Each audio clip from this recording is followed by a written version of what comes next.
Hey, good evening, everyone.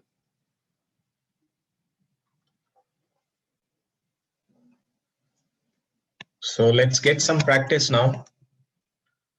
So we'll do some exercises. So I'll be sharing with you from official guide.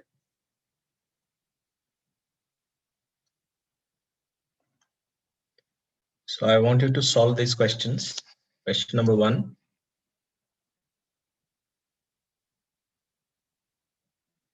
Can you see my screen?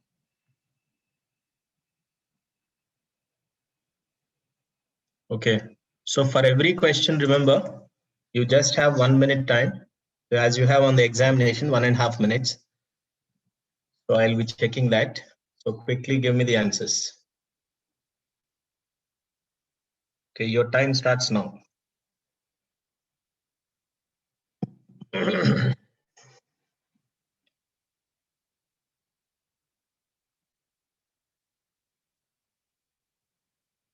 So let us do it like a test, okay? So please note down your answers somewhere. So when I discuss, you can give the answers, okay? Don't type in your answers now. You can do that later. But for now, you solve the questions.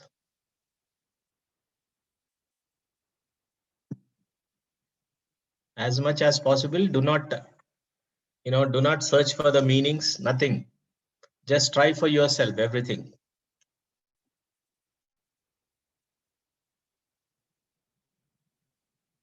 So the question changes after 1.5 minutes.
Question number 2.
Question number 3.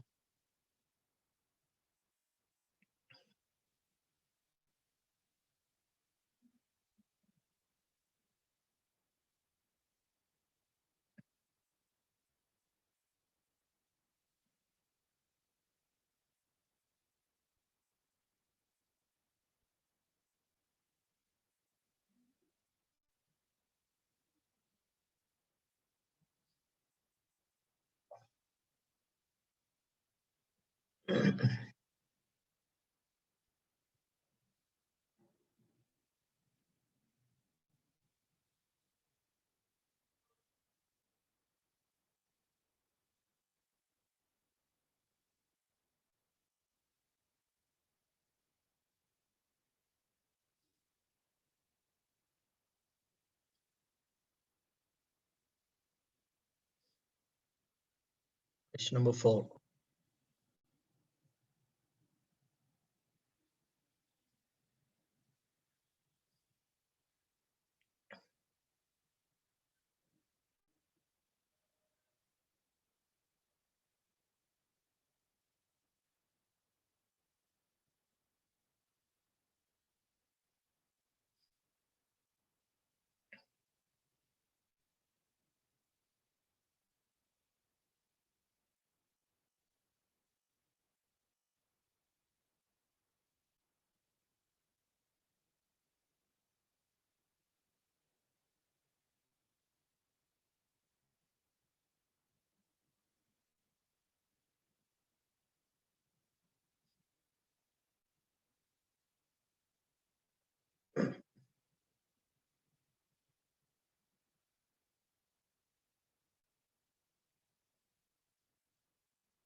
Question number 5.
Question number 6.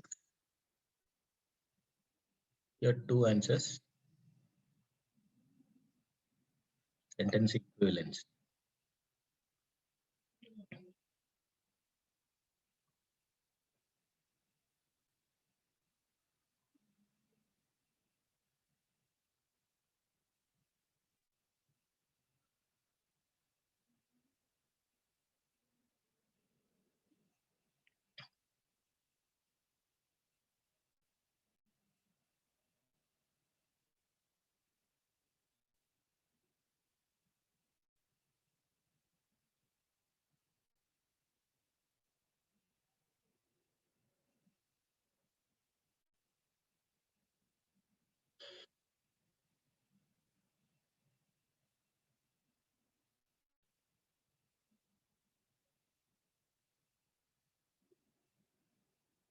Question number 7.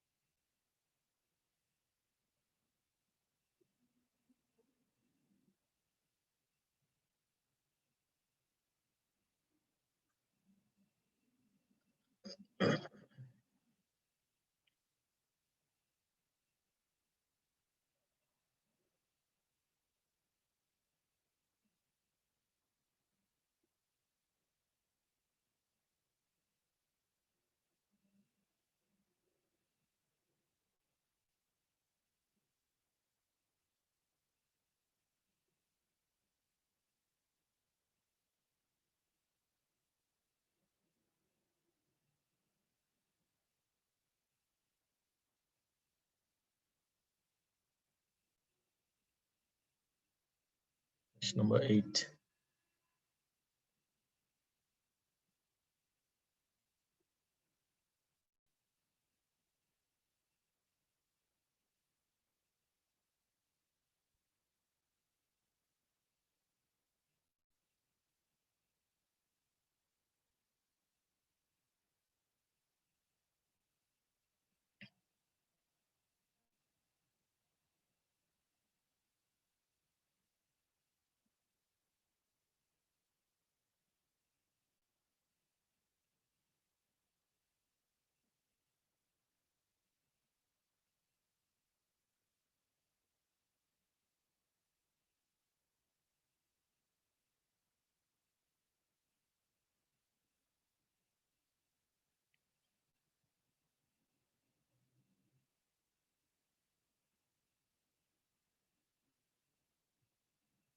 Question number 9.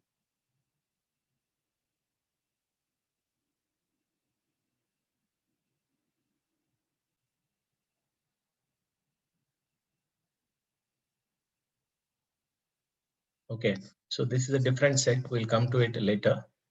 So first, let us check these 8 questions. Okay.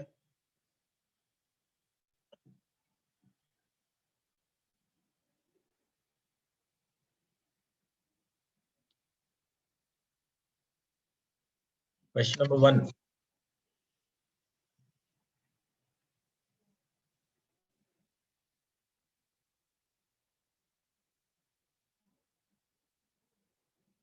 Dominant interests often benefit most from dash of governmental interference so in business.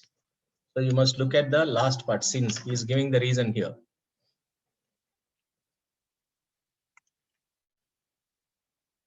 What is the reason he is mentioning, Sarth? Yes, Dhwani correct, Shantanu correct, Saili correct, Sarang correct. So the last part is giving the reason, right? So they are able to take care of themselves if left alone. So should the government interfere in business or not? How does dominant interests benefit? So the reason says that they don't want governmental interference because they can take care of themselves if left alone. So that means E option is correct.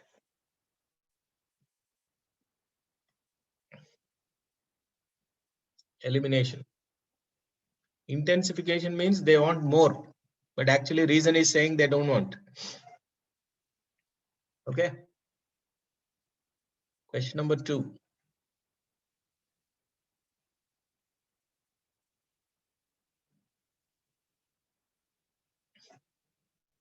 Siddhi correct. Shantanu correct. Sarang correct.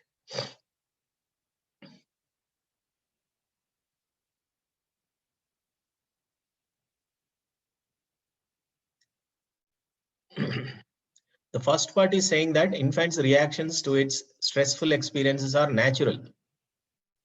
Natural means they are normal. Normal, typical, these things go with natural. Okay. So already he mentioned it, but we have to give the blank. Blank part is the second part. Not this or this. That means what it is not. The blank lies in the part where you have to mention what it is not. Already it is said that it is natural. So again, if you say not normal, not typical, then you are contrasting it. So those two can be eliminated. Now, not this or this, not X or Y. So X and Y will be synonyms. So harbingers, I need a synonym of harbinger here. What is the harbinger means? Early signs, early indications. So early indications is not monotonous. Monotonous means boring. Virtual means something that is unreal. So this is wrong. So prophecy, prophetic. Prophecy means what? You foresee something. Early indications. So option A is correct.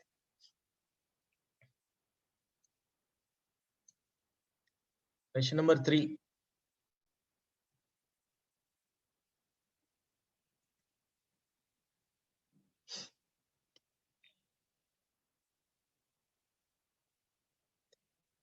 The key word here is but. Second part is a first part and second part are contrast. Yes, Sarang, Saili, correct. Abhishek, Shantanu, Aditya, correct.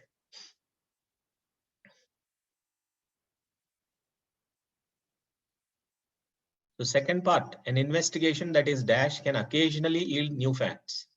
So what happens occasionally? What happens typically? There are two opposites. So typically what happens? The facts are obtained because of a search in a definite direction. So the first part is saying search in a definite direction. The second part is saying search in a definite direction yields normally the facts. But occasionally a search in an indefinite direction. That means you don't know what you are searching. That also gives you the results occasionally. So the opposite of this, search in a definite direction, search in not definite direction. So unguided. Not definite is not consistent. Timely means orderly. So this is not orderly. Uncomplicated means easy. So these cannot fit. The moment you know what you want, you should match the meanings of each word and then check it. Question number 4. This is 2 blank question.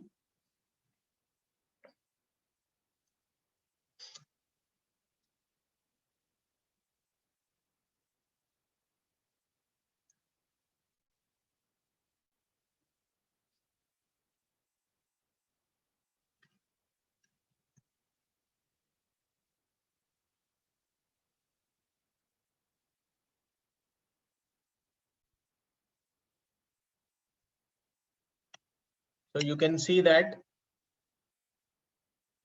since is given. So since is giving you the reason, right?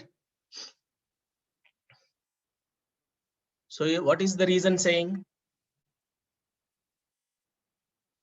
The subject matter of the paintings looks like family photograph album than to high art. That means there is nothing like art in those paintings. They look like family photographs. Then it is dash that so many portrait paintings hang in art museums. Now tell me, is it understandable or is it irrelevant or is it surprising?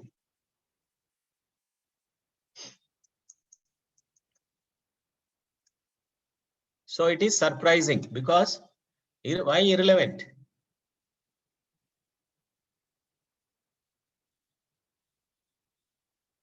Is it irrelevant? If the photo albums are if the art is not like art, is it irrelevant? It is surprising. You don't know why they are putting it in museums where the subject matter is something very ordinary. Why are they putting it in museum? So that means it is surprising. When you say it is irrelevant, that means you don't bother about it. So when do you not bother about something? When it is quite common, when it is quite ordinary. Okay. So it is surprising. But that means he is giving a reason why it is not surprising. Okay. So it justifies.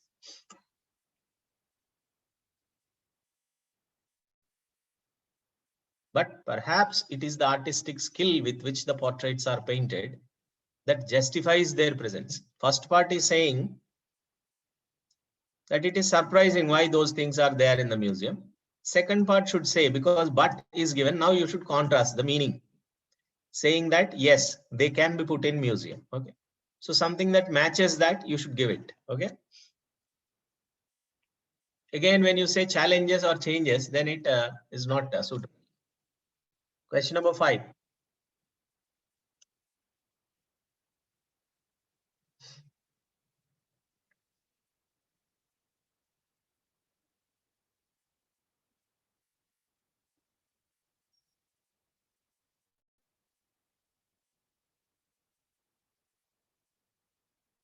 Okay. Shantanu, Abhishek, Aditya, Sarang, correct. Despite is the key, right? The contrast. So whatever you are taking here should contrast this part. What is the second part saying? Despite the fact that the campus he attended was rife with political activity. That means the campus was full of activity. But Simpson was largely dash. Despite means contrast. So Simpson was largely uninvolved, is it not? Even though the campus was full of political activity, he was not. So I need to say that he was away from politics. So if I say devoted to or shaped by, then it gives wrong meaning. So indifferent to politics. Now you can take any blank first. This is easy for me, so I took this. Now again, you have to contrast this. During his college years, he was indifferent to politics. But later, how was he? In contrast to his later dash, he was largely away from politics.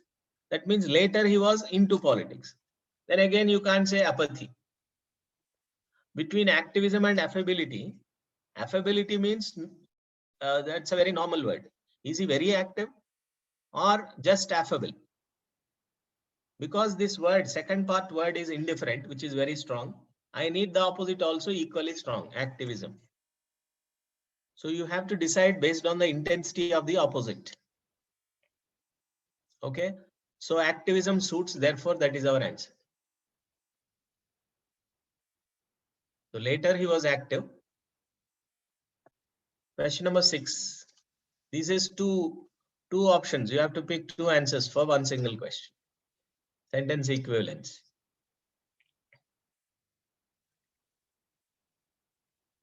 You have to pair. Remember what we discussed, pairing. Before going to the question itself, you have to pair the answers. Sharpen, improve is one pair. Deteriorate, decline is another pair.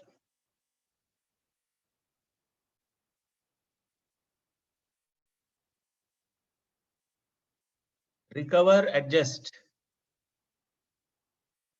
This is another pair. 3 pairs are there.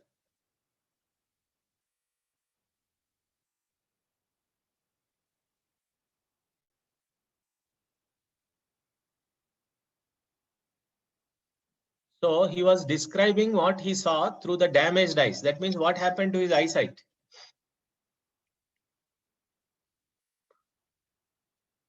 Is it improving, sharpening, or recovering, adjusting, or deteriorating, declining? It is deteriorating, right? Because he's saying that he was describing in the eye journals what he saw as he looked through damaged eyes. So which means deteriorate, decline is correct.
Yes, improve, recover also can be a pair.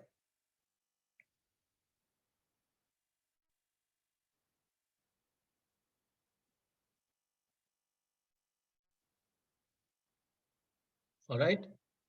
But actually he was describing as he saw through the damaged eyes. So that is the deteriorate, decline is the correct one.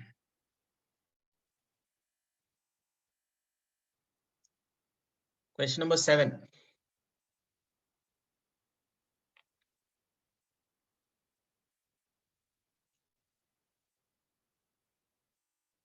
Contrast. The judges standing in the legal community. What happened to his standing? Though shaken by phony allegations of wrongdoing. It was shaken. But finally, was it shaken? Though means you have to show the contrast. So because he's saying negative, you must tell positive here. Although it was shaken by the allegations, finally what happened? is standing. This is one pair, unresolved, undecided, undiminished, undamaged. So which one is the positive aspect out of these two? It is undiminished, undamaged. Nothing happened. So it is B and D. Very good. Next. Last question. What is the answer? Here again, there is a contrast. Modern agricultural practices have been successful. So these two are the pairs now. Significant, considerable is one pair. Equitable and reasonable. This is another pair. Fortuitous means lucky. Incongruous means dissimilar. So agricultural practices have been successful despite heavy use of pesticides. There can't be reasonable losses. So there can be significant losses. This is the correct one. Okay. So you have to quickly in and out. These questions should be done within half minute. Okay. So 1 minute is, acceptable for 3 blank questions or 2 blank, but these questions should take less than half minute. Pair it.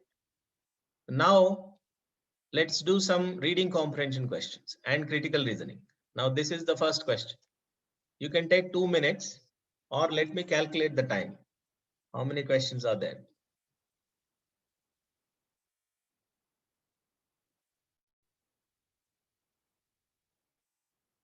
There are 8 questions, 9 questions. So let's say 18 minutes. Okay. So I'll be showing the questions.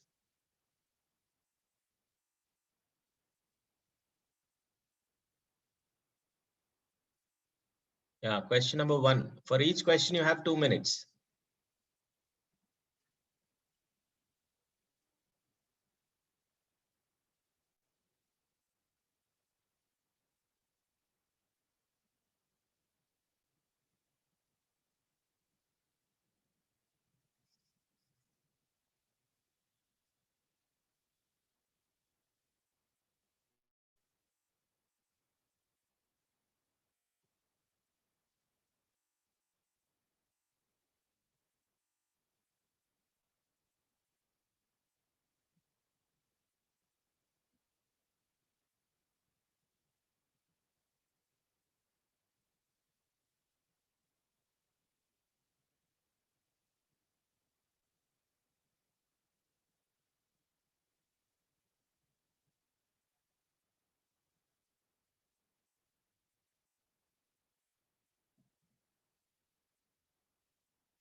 Question number 2.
Question number 3 and 4.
Okay, next questions, 6 to 7.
Okay. So that was the last question for these passages, small passages. Ideally, that will be the time on the test.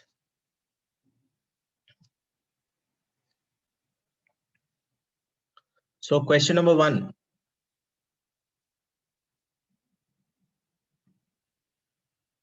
A person who agrees to serve as mediator between two warring factions at the request of both abandons by so agreeing the right to take sides later. So that means if you accept to be a mediator, you cannot take sides.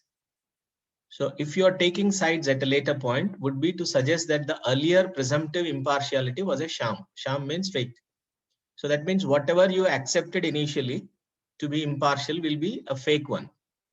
So more or less the paragraph is stating that you need to be impartial if you accept as a mediator. You cannot change sides, or you cannot be partial to one party. Okay. Now what is the summary? The passage above emphasizes which are the following points about mediators.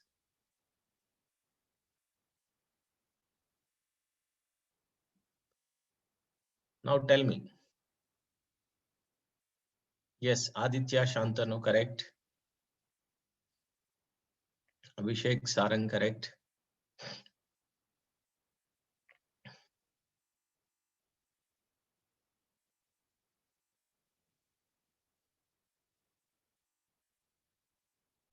Siley, you are taking opposite.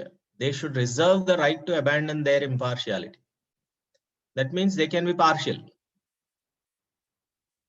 If they have the right to abandon, they may be partial, they may be impartial, right?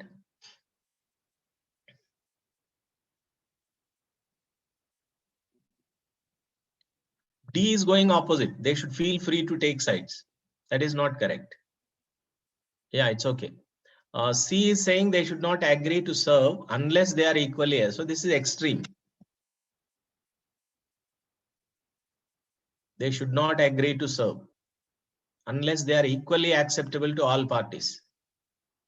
So between A and B, A is saying they should try to form no opinions of their own about any issue that is related to that issue. So that means can't they take any opinion? They can take opinions, but they can't take partial opinions towards one side. Okay. So B option is summarizing it. They should not agree to serve unless they are committed to maintaining a stance of impartiality. That means they cannot take sides. That is the major point emphasized in that. They can form opinions, but they should be impartial opinions. Impartial means something that is not favoring one party. You should maintain that neutrality. That is the essence of the entire paragraph, is it not? So that was B. Now, when you are reading such passage in the examination, so you will have to quickly summarize the information. Okay, you must read everything quickly. That is the best way of solving these questions. And first few sentences you must read very, very slowly. Later parts you can be quick enough just to glance. But first 3-4 lines you read very slowly to make the point what exactly the author is trying to narrate in the rest of the paragraph should be understood by the first part. So the beginning itself is a question here. This is a rhetorical question. Was Felix Mendelssohn a great composer? And then he started answering that. On its face, the question seems absurd. One of the most gifted prodigies. So this is praising him. In the history of music, he produced his first masterpiece at 16. From then on, he was recognized as an artist of preternatural abilities, not only as composer, but also as pianist and conductor. Now comes the contrast. But now when he is praising so much, then suddenly why did he say but? That means now he'll tell something negative about him. So these kinds of but, however, despite these focus on these elements, they are very important. They'll tell you where the point is changing its direction. So here he said Mendelssohn's enduring popularity has often been at odds with his critical standing. So there is a problem. So here he raised a problem. Now you know the organization of the passage. First part is praising him, second part is criticizing. And finally, is there a conclusion? Yes. Despite general acknowledgement of his genius, there has been a noticeable reluctance to rank him with Schumann or Brahms. This is a continuation of his negative. As Hagen put it, Mendelssohn as a composer was a minor master working on a small scale. This is again negative part. So the first part is praising, second part is criticizing. Now the question is asking, select a sentence in the passage whose function is to indicate the range of Mendelssohn's musical talent. So this should be in the first part because this is talking about praising. So in the first part, obviously you have 1, 2, only 3 sentences. And in which sentence do you have range of abilities? The range of abilities means range of his talents. So you can see that in these lines, okay?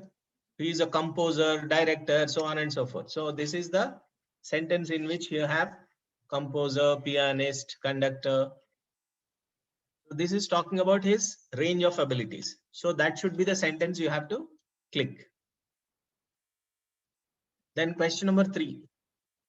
The passage suggests. The moment you see suggests, it is an indirect question.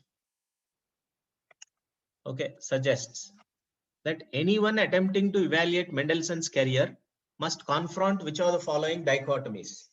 Now, the moment you said dichotomy, it is talking about a conflict. So which conflict you have to? So this is in the second part, negative part. So you clearly know that this question is asking you to find out something. What is negative about him? What kind of conflict we have to face when you are talking about him? So clearly conflict is discussed here, at odds. So that means his popularity is contrasting with the standing among critics. So critical standing, enduring popularity. So popularity is okay here, but Schumann and Brahms is not okay. Career as this is not the conflict. As per the sentence, this is not the conflict. Then you have option C, the discrepancy between popularity and his standing among critics. Okay, second answer is saying Mendelssohn's popularity and that of Schumann and Brahms. That means, is it popularity of Mendelssohn versus popularity of Schumann and Brahms? That is the problem with Mendelssohn. Acha, previous question.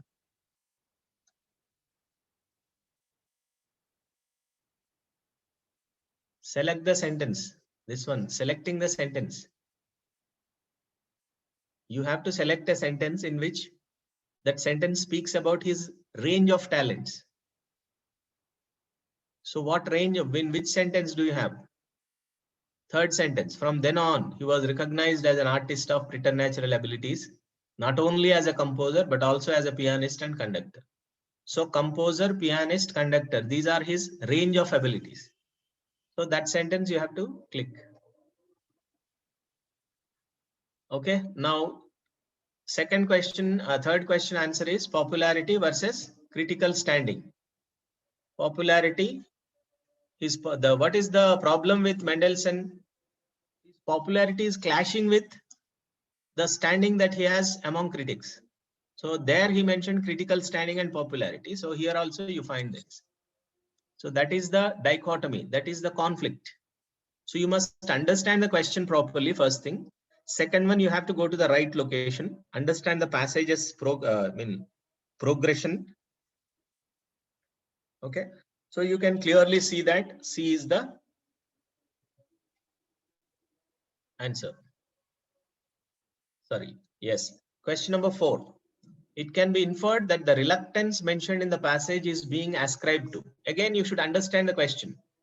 Ascribe means what? Ascribe, attribute, if you find these words in the question, it is asking for the reason. So, whose reluctance did he mention? Whose reluctance is he mentioning? So let us go to the passage and see.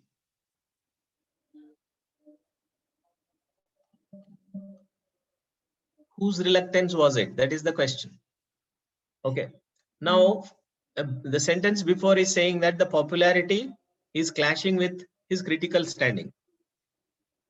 Okay. Despite general acknowledgement of his genius, that means nobody finds fault with his genius, but there is a reluctance to rank him with these persons. So that means he cannot be equaled with these Schumann or Brahms. There is a reluctance. But who is reluctant? He has popularity. That means people are accepting him. But it is at odds with critical standing. That means critics are not accepting. So who is reluctant now? From this, we can understand that it is the critics who are reluctant to equate him with the musicians like Schumann and Brahms. Therefore, the problem is between the reluctance is whose reluctance is he talking about? It is the critics. So music critics in general. So that he has a problem with critics. So critical standing is not good. It is at odds with his general popularity. So option D is correct here. Now look at this. The author mentioned Schumann and Brahms primarily in order to. So clearly we can see that in that sentence Schumann and Brahms are taken when he was referring to what? The problem with critics. So they were reluctant to rank him with Schumann or Brahms. That means these two also are persons who are geniuses like Mendelssohn, but he cannot be compared with those people, right? So he has taken example of these people to just compare and say that these people, this Mendelssohn cannot be compared with an artist like Schumann or Brahms. That means why did the author use those two names here? He's taking examples of somebody who Mendelssohn cannot be compared with. Okay. So now go to the options and check the same thing here. So first one is beginning is correct. Provide examples, but don't fall for such answers. Sometimes they are misleading answers also. So it begins with provide examples, but is the rest of the sentence correct? You must check. Provide examples of composers who are often compared with. This we do not know. Now in this passage he is compared. In that particular instance he is compared. We know that. But whether he is often compared with Mendelssohn or not, we don't know.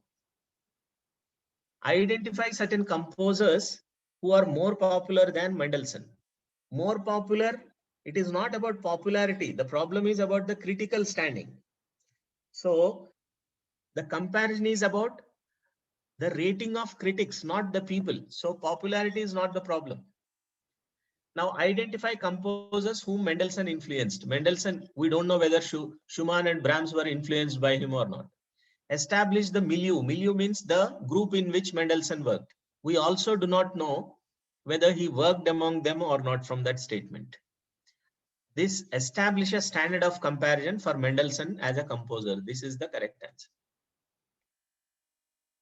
Standard of comparison means higher standard. The standard for comparing Mendelssohn as a composer. That is what he brought those two names for. The author has brought Schumann and Brahms in order to compare Mendelssohn as a composer with Schumann and Brahms. Okay. So that is the purpose why the author brought Schumann and Brahms. Okay. So the question is also asking the same. Okay. Now questions 6 and 7. First, let us read this quickly. So most of the statement, most of the passages on the exam, they begin with such words like scholars, studies, and research, the surveys, you must be clear with scholarship. Scholarship means scholars who are doing research. So while most scholarship on women's employment in the US recognizes that Second World War dramatically changed the role of women in the workforce, these studies also acknowledge that few women remained in manufacturing jobs once men returned from the war. So that means Second World War brought dramatic changes, that is indicated by the scholars. But the same studies are also saying that once men returned from the war, none of them remained in manufacturing jobs. So this is talking about manufacturing jobs. But in agriculture, Unlike other industries where women were viewed as temporary workers. That means in other industries, they are temporary. But in agriculture, women's employment did not end with war. That means they continued to work in agriculture. Instead, the expansion of agriculture and a steady decrease in the number of male farm workers combined to cause the industry to hire more women in the post-war years. That means there is an increase of women workforce in the agriculture after the Second World War. Consequently, the 1950s saw a growing number of women engaged in farm labor, even though the rhetoric in the popular media called for the return of women after the war is over. Okay. Domestic life. That means even though media called them back to homes from the work, these people did not go back. They just stuck to their agricultural roles. Now the question 6.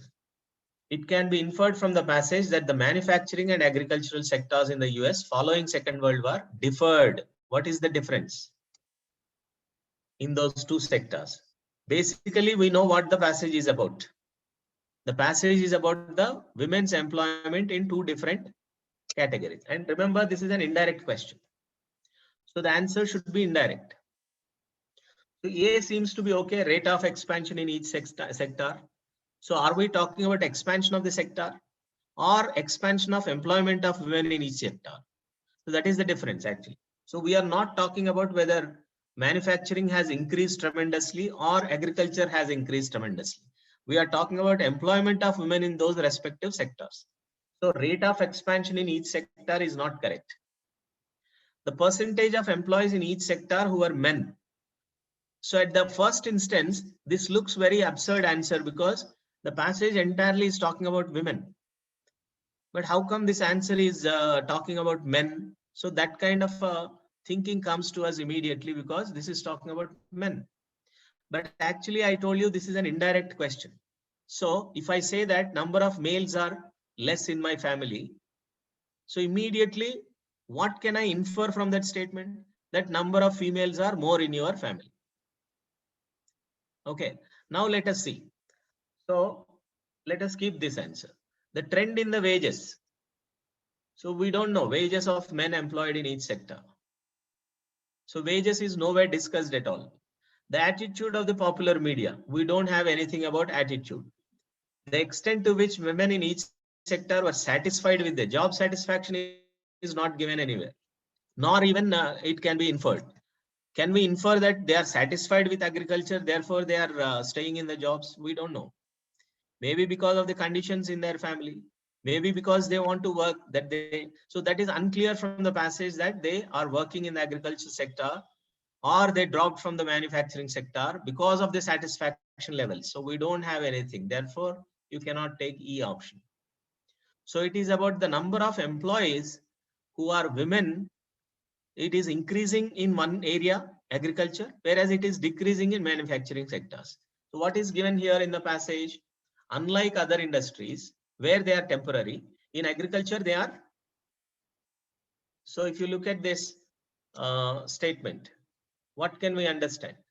That means women are seeking permanent roles in the agriculture part, unlike the other industries. That means they are less engaged in other industries. They are more involved in the agricultural industry. So that means they are more in agriculture. That means men are less in agriculture. Whereas if they are less in manufacturing, that means more men will be in manufacturing. So the percentage of men can be understood, can be inferred from the statement about the number of or percentage of women in the agriculture and manufacturing. So what we can infer from this passage is about the rate of employment about women. So men, percentage of employees in each sector who are men is an indirect answer that we can derive from this passage. Yeah. You understand, Shantanu? Of course. Decrease in men means what? Increase in women. So that means percentage of men is decreasing, percentage of women is increasing. So here also percentage of employees in each sector, I can understand. Difference is, how did these two sectors differ? Yeah, of course. Then we are in the same line. Question number 7. Which of the following statements about women employment in the US during and after Second World War is most clearly supported by the passage? Now, you should not go back to the passage for such questions. Already you know the content in your mind. So you have to check, at least eliminate 2 or 3. Then if you are left with 2 answers, then you should go to the passage to check it. Okay. Now let us see A. Most women who joined the workforce during the Second World War wanted to return to domestic life. This is not what the last sentence is saying. Even though the rhetoric is calling, they did not go. So this is incorrect. The great majority of women who joined the workforce during the Second World War were employed in manufacturing jobs. This is not correct. The end of the Second World War was followed by a large-scale transfer of women workers from manufacturing to agriculture. He said that agriculture, they have increased. Whether they came from manufacturing to agriculture, we do not know. This is inference. The increase in women's employment that accompanied the Second World War was longer lasting in agriculture. This is the correct one. That means they are relatively stable and permanent in agriculture than in manufacturing after the World War, after the Second World War. Okay. So D option seems to be 100% correct from the information given in the passage. The popular media were more forceful in calling for women to join the workforce during the Second World War. This is not at all there in the passage. Whether they called them into the jobs when the war happened is not there. But they definitely called them back to homes after the World War is over. That is given in the passage. So we don't know this first part, whether they are more forceful in calling them to the jobs or not, we don't know. So this is incorrect. So option D is correct. So this kind of subtle analytical, things should happen quickly, very quickly on that. Again, this is another passage. Let us first understand the passage. Since the Hawaiian Islands have never been connected to other land masses, the great variety of plants in Hawaii must be the result of long distance dispersal of seeds, a process that requires both a method of transport and an equivalence between the ecology of the source area and that of the recipient area. So that means islands are very isolated. Then how come they have so many varieties of plants there? Maybe it is the dispersal of seeds. So this is the beginning. Now, how did the author continue this? There is some dispute. So the moment you see the word dispute, you know that there are 2 theories. So immediately you have to focus on what those 2 theories are. So what is the dispute about? Method of transport of the seeds. Some biologists argue that. That means some of them are saying this. Ocean and air currents are responsible. Yet, that means this is contradiction. The results of flotation experiments and low temperatures of air currents cast doubt on these hypotheses. That means, so this particular results are saying opposite to this, but what this theory is saying. So there is a theory and there is a challenge to it. There is a counter evidence to it. More probable is bird transport. That means more probable means this is the second theory. So bird transport is given as a second reason, either externally by accidental attachment of the seeds to feathers or internally by the swallowing of fruit and subsequent excretion of the seeds. While it is likely, now this part is concluding. We need to see what his author is saying. While it is likely that fewer varieties of plant seeds have reached Hawaii externally than internally, more varieties are known to be adapted to external than to internal transport. So there are 2 theories. There is a dispute about the transport. Nothing is concluded by the author. Or the author is not taking any sides whether this is correct or that is correct. But definitely there are experiments which are proving the first theory as a wrong theory. More probable means he is not sure about it, but he is saying more probable. That means the wording itself gives you an idea that it is not sure, but more probable. So that kinds of words, add weight to, what you are deriving from what is given. Okay. Now let's look at the questions. The author of the passage is primarily concerned with discussing different approaches biologists have taken to testing theories about the distribution of plants in Hawaii. This looks like an answer, but actually different approaches will confuse you.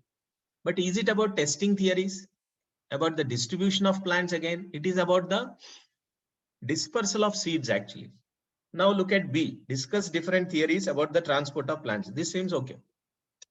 C, discuss the extent to which air currents. This is specific aspect of it. Main part is not that. Then D, resolving a dispute. Did he resolve anything? He is only saying more probable. He did not resolve anything. So resolving a dispute is incorrect. Therefore, option B is only discussion, no debate, no resolution, no conclusion, only discussion. Therefore, it is a discussion. So B option is the correct one. Now coming to ninth one, the author mentions the results of flotation experiments on plant seeds, most probably in order to. This is a rhetorical purpose question. Why did he mention flotation experiments? We know that the very modifier used here at the location of this results, you can find yet. So these modifiers give you a clear idea. So results of the experiments are mentioned to counter the theory that is talking about air currents and ocean currents are responsible. Actually, the results are proving that air currents may not be the reason for the dispersal of seeds. So obviously, the experiments are mentioned as a counter evidence to the air currents and distribution theory. Okay. So he's not supporting anything with that. He is actually countering it. So either it should be refute or challenge, not lend credibility or not support, because that is not used to support something. Okay. Now, which aspect is he refuting or challenging? That ocean currents are responsible for the transport. So this seems to be okay. The option D is correct. So I am giving you the easier ways of looking at the answers, easier ways of finding out. At the same time, you need to be very cautious while picking the right answer. So that is the task actually. Okay. Now I think that the end. Yeah. Okay. Now that is easier set. Medium set we'll do in the next class. But for now, do you have any questions? Or we can do the first set. We have some more time. So we'll do the first set of medium questions. So quickly, are you ready?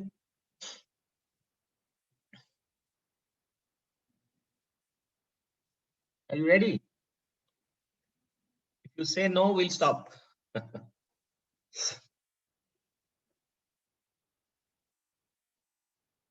All right. So let's begin. This is our first question. Quickly.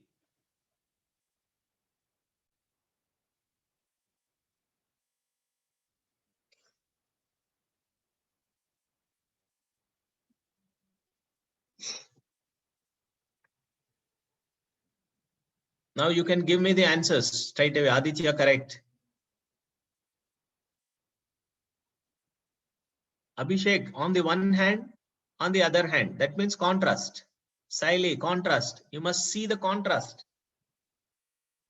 The first part, what is it stating? Yes, correct. Now, Siley, correct. Samyak, correct.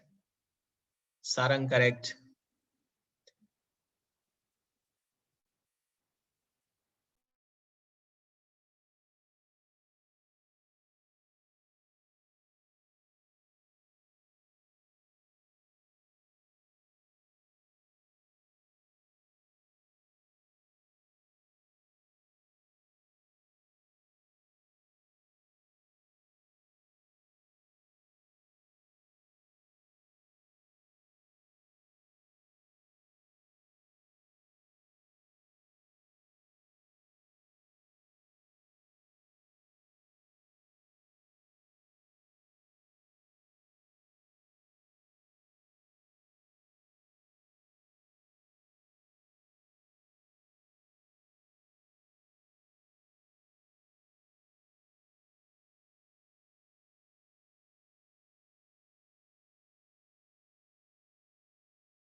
Okay.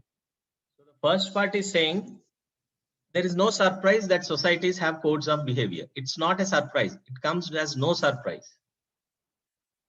The character of the codes is a surprise. So that is the contrast. Immediately you have to summarize. Yes, it is no surprise that they have codes. But the character of the codes, on the other hand means opposite, contrast. It is surprising. So I need a synonym of surprising here. So surprising, unexpected.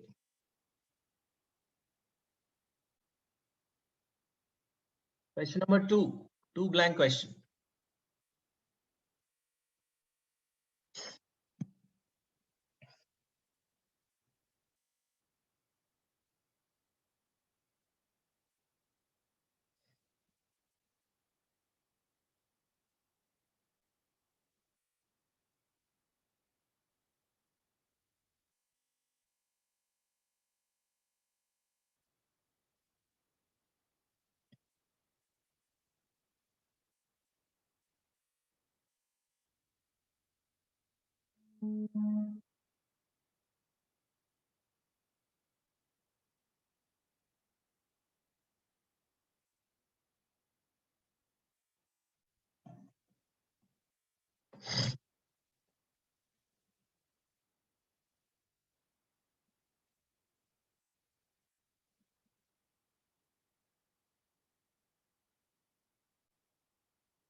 Not only, but also.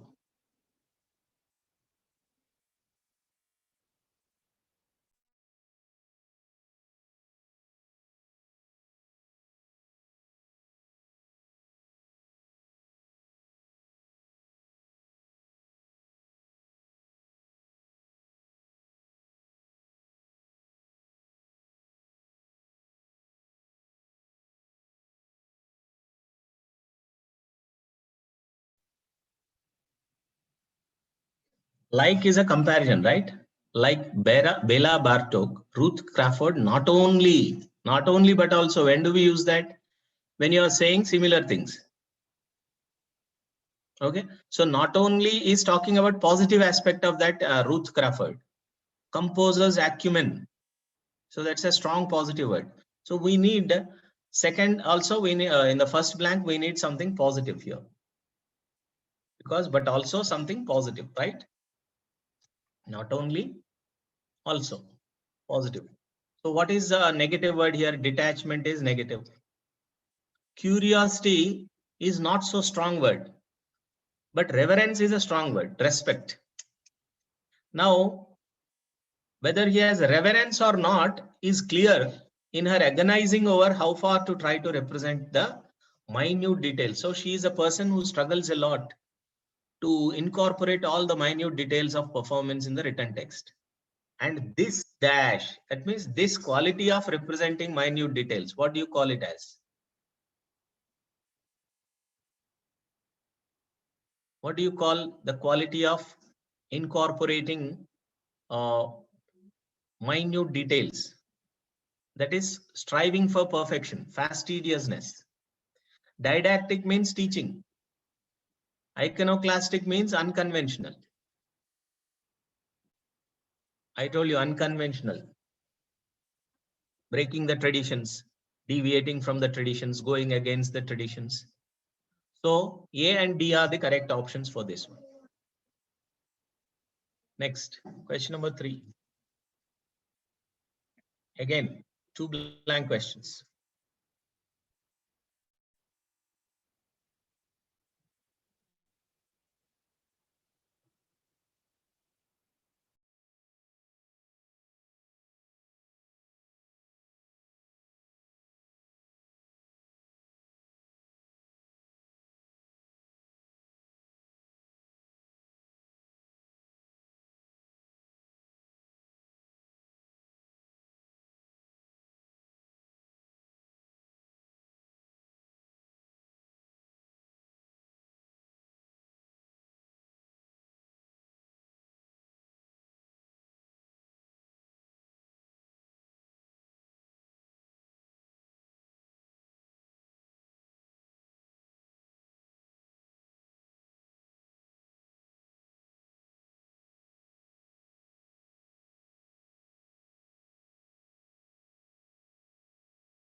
Political advertising may well be the most dash kind of advertising. So what kind of advertising?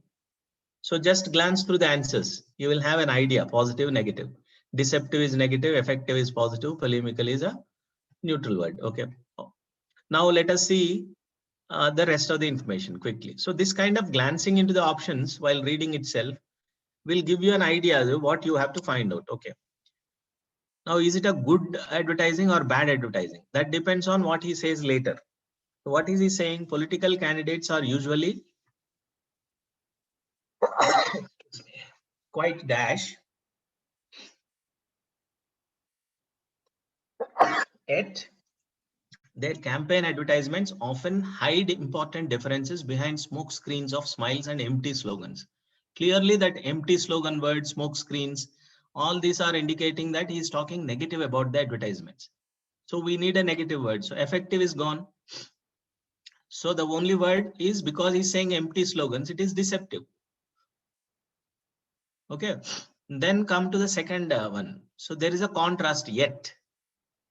Political candidates are usually quite dash, yet their campaign advertisements hide differences. Now, hiding differences opposite is having difference. That means those candidates have differences, but the advertisements hide their differences. So what do you call having differences as? Interchangeable means similar. We need to say that they are different. So dissimilar is the correct answer. Vocal means very strong. Okay. So political candidates are, this is outside knowledge you should not bring here. So we have to only go by the clues in the sentence itself.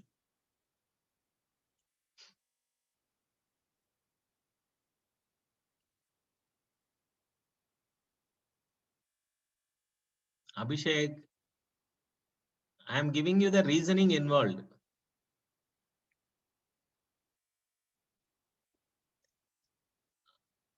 Please share the attendance link, Samyak. Do you understand, Abhishek?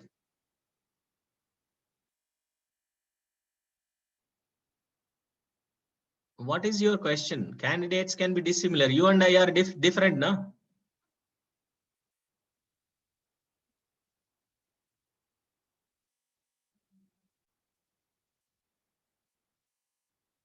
Dissimilar means different.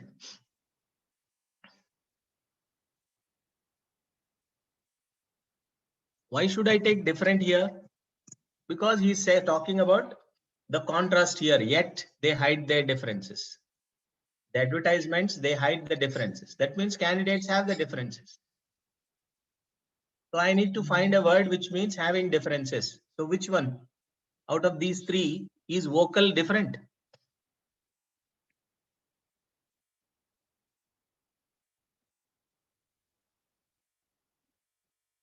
But where is the contrast? Vocal means strong.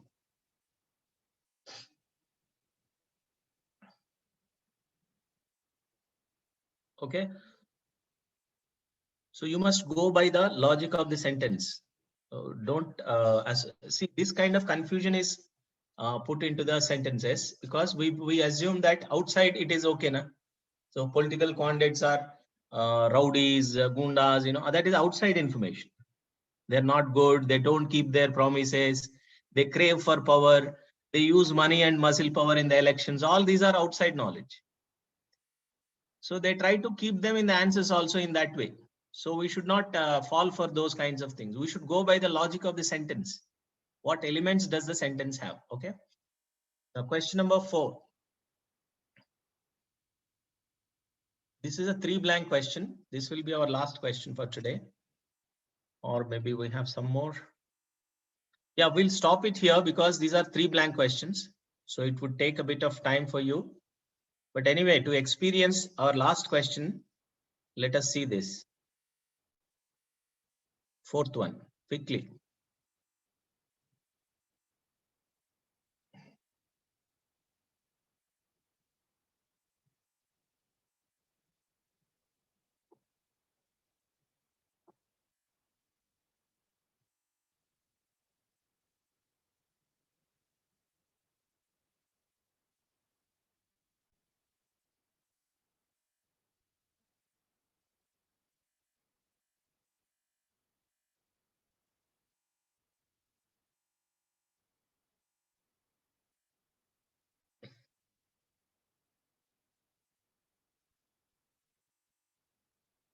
Richard M. Russell said 52% of the nation's growth since the Second World War had a dash invention. Now quickly glance to the answers. Had been at the expense of invention, or had no bearing on invention, had come through invention. So how is it? Is he talking positive about invention having a role in the growth or not? That is what you have to check. So which answer? Now let us look at the second part. He said, dash research, the government's greatest role in assuring continuing innovation is promoting a strong modern patent office. So continuing innovation means innovation is there already. So that means invention is already there. Okay, so that is understood. Now, no bearing on will not be correct. So it is C answer. Come through. Now come to the rest of it. So he's talking about patents. What does patent do? Unless we can dash original ideas. So he's talking about patent ideas. So patent ideas, what do they do? Third option. They protect. Is it not? So it should be H. Unless we can protect the original ideas, we will not have invention. Now come to the middle part. Don't bother about rest of the sentence. Some of you will be trying to understand everything given there. So we want answers. As I mentioned you, we want answer to the blank. Once you get that, you don't have to read anything at all. You have to quickly move to the next question. This is a exam where time is very, very important.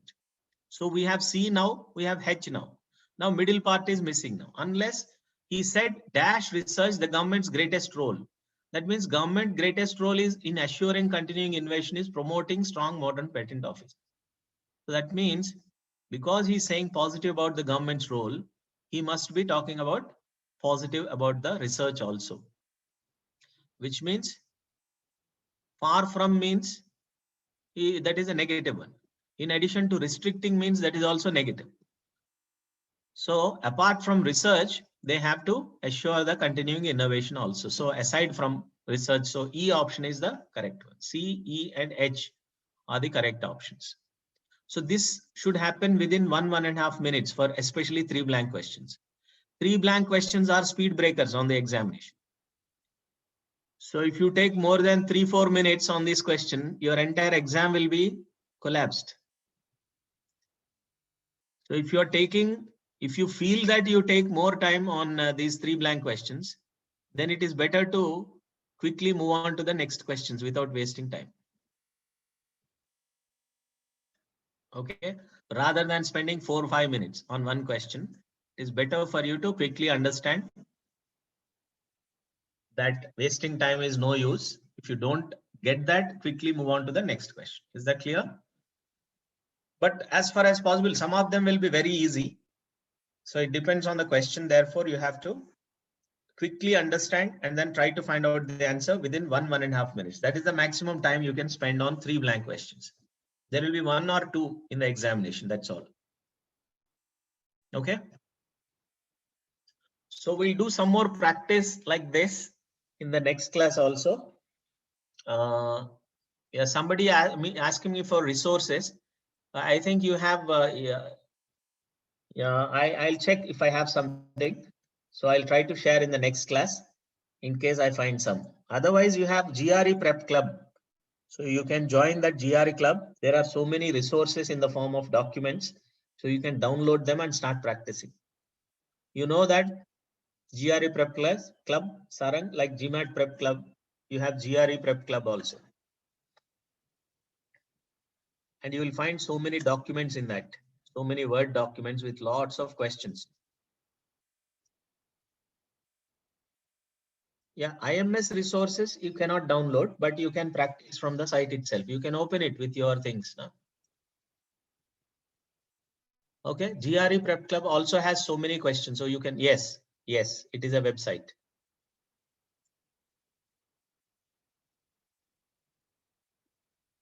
You can go to that and then download. So many things are there.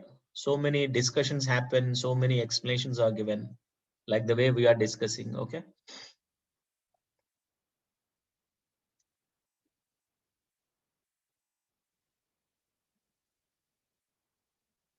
Any other questions?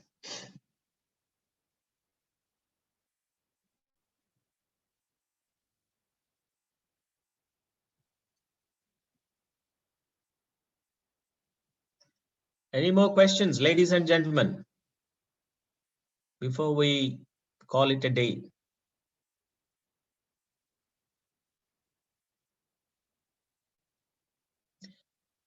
Are you not given, Abhishek? I don't know about this. You should contact your academic advisor for this one.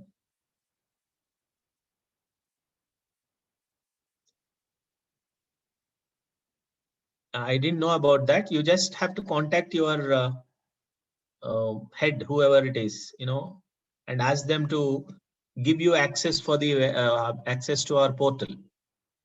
You will have to contact someone who is interacting with both your, you and the IMS. You need to contact them. How many classes are remaining? This is a continuous process, as long as you are ready for the examination. So you better tell me when you are ready.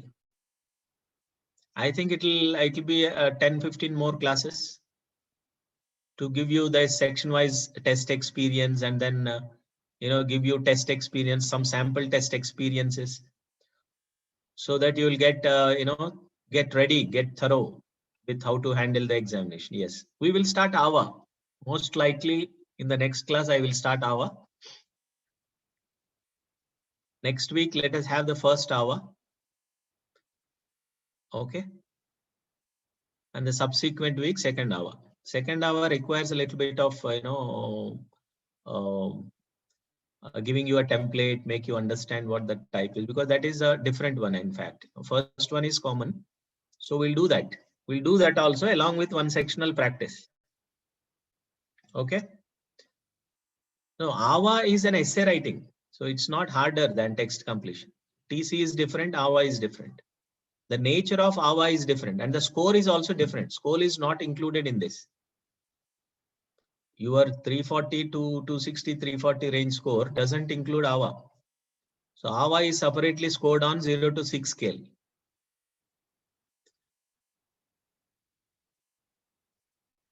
Okay, so that score is different. Therefore, you need not worry about comparison between text completion and AVA is not correct, because that is about essay writing. That score is used by the schools to understand your your thinking capacity, because essay writing actually reveals your thought process, because these are logical essays. People come to know about how good you are at analyzing the issue, how good you are at presenting the thoughts lucidly. So those aspects will be understood from your essay. So most of the schools, they acquire the essays that you are writing before making a call on the admission for you.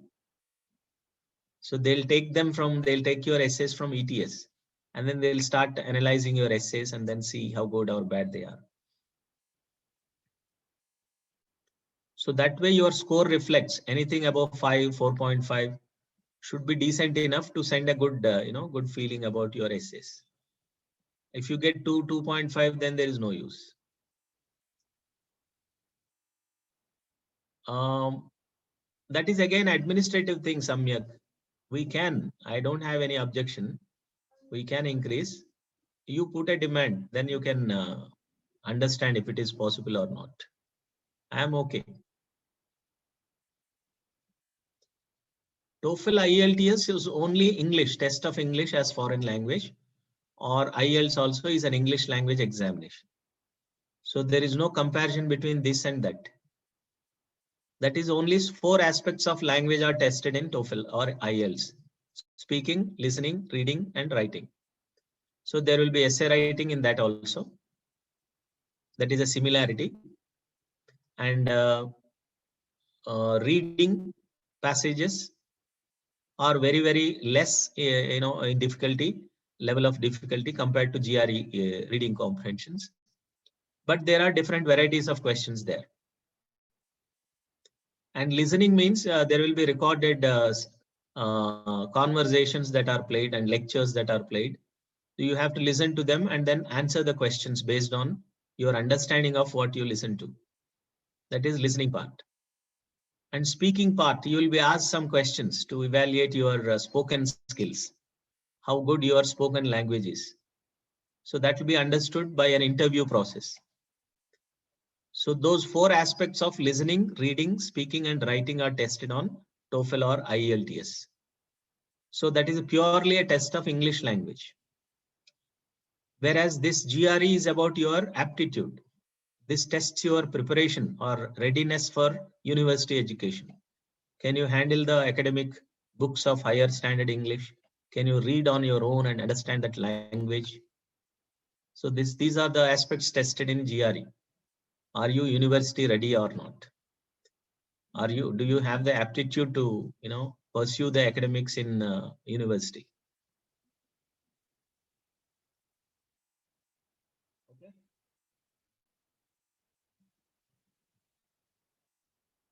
Any more questions?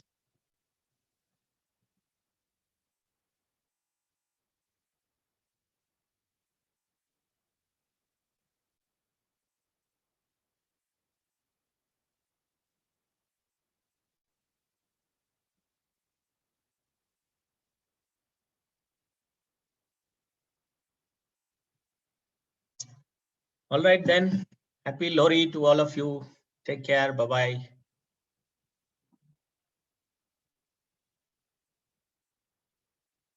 I don't know what you call it regionally, but happy, whatever it is. Thank you.